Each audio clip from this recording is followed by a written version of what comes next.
And this video, I'm gonna cover the main screen. I'm gonna go through each one of the icons and explain what each one does. And in the following videos, we're gonna get into depth into each individual one. And as always, I have placed a link in the description down below if you like to look at this unit further or acquire one for yourself. Now, this is a touchscreen tablet, so I can control it with my fingers, but I'm gonna use this pen just to avoid getting any fingerprints on here, and you guys can get a better view. But before I begin the overview of the options that are available in the X431 system, if you have not activated the scanner, that is the very first thing you wanna do. And I do have a video that covers the activation process and the update process that is required to get the software up and running. I'll put a link in the description down below to that video in case you need it. So first, let's get familiar with the system. The X431 is a series of scanners made by Launch. Now, they do come in a couple different flavors. This one happens to be the 5. They also have a B Plus, they also have a B Pro, they also have the 3S Plus. So they're just smaller variations of the scanner that either add a couple more features or remove features. However, the interface is pretty much shared across all of them. Now, this second portion right here, the B5.00, that is the version of the software that is running on the scanner.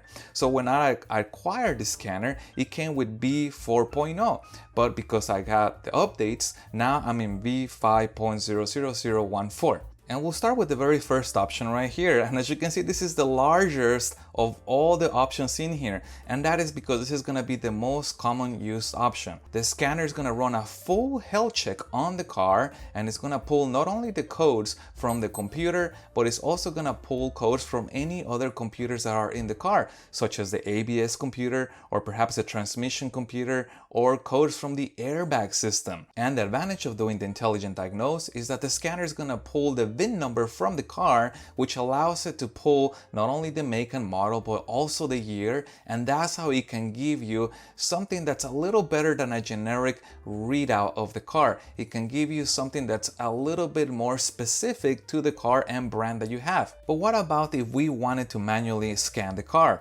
Then we would want to use the local diagnose option. If we hit the local diagnose, same thing, this is connected to our OBD port, but now we are going to tell the scanner what model we're scanning, what make it is, what year. So it's a little bit more manual. Now, if you have trouble recognizing the VIN number or the year or the model using the intelligent diagnose, you can always default to a manual local diagnose and manually tell the scanner what car you are working on.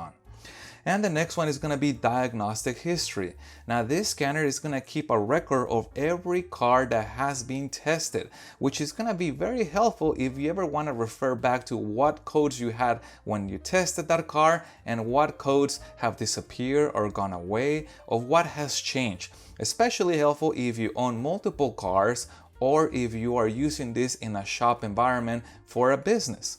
And the next option is going to be TPMS. Now, this option right here is only going to be available if you happen to get the X431 TS gun, which is this add-on right here. If you don't have that gun, you will not be able to use this. And here's what the TPMS one is. And this is for the tire pressure monitoring system that is in some cars. So I'm gonna get out of here because we do not have that little scanner. And the next option is software update, which we can use to keep the scanner up to date. Now, this is gonna update quite a bit of things. We're gonna be able to update not only the app, we're also gonna be able to update the core modules that are built in onto this unit. We're also gonna be able to update the different brands and makes and models of cars that are in here. And we're also gonna be able to update the firmware that is on this reader right here. But I do wanna point out that the software update option only works if the scanner is still eligible to receive updates.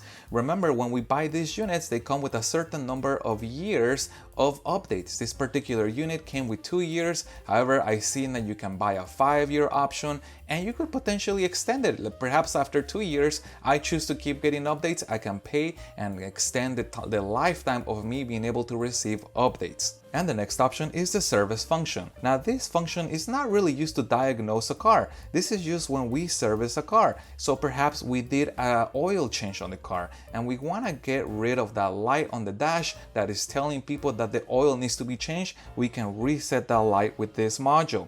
or perhaps we did brake bleeding on the car. We can also activate that function here. And the next option is the remote diagnostics. Now this is a very interesting feature of the scanner because this allows for me to plug this into my car, and then a mechanic that is nowhere near me, perhaps he's on the other side of the United States or in another part of the world, to connect to my scanner and see the information that's in my car and help me diagnose the car. Now this is a great idea because perhaps I am really good with 4 cars because that's all the cars that I normally work on.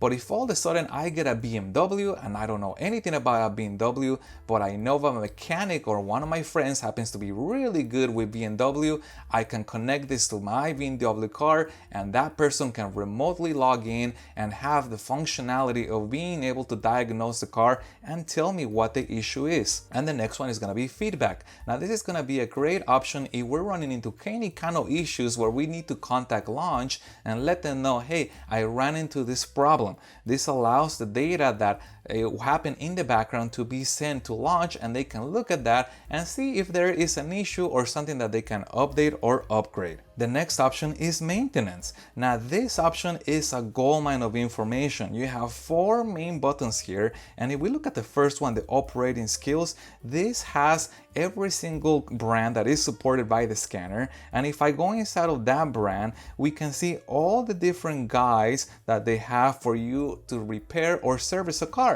Perhaps I'm working on a Ford and I'm looking at the lane departure warning system and I want to know how to calibrate that.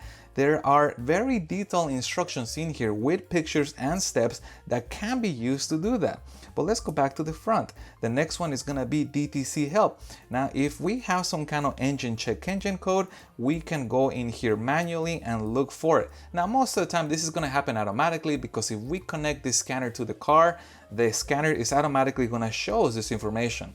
But if somebody gave us a number and say, hey, I have a car and it happens to be PO443, I can go in here, I can punch in the number, and the scanner will tell me what that code is. So that is very convenient to have.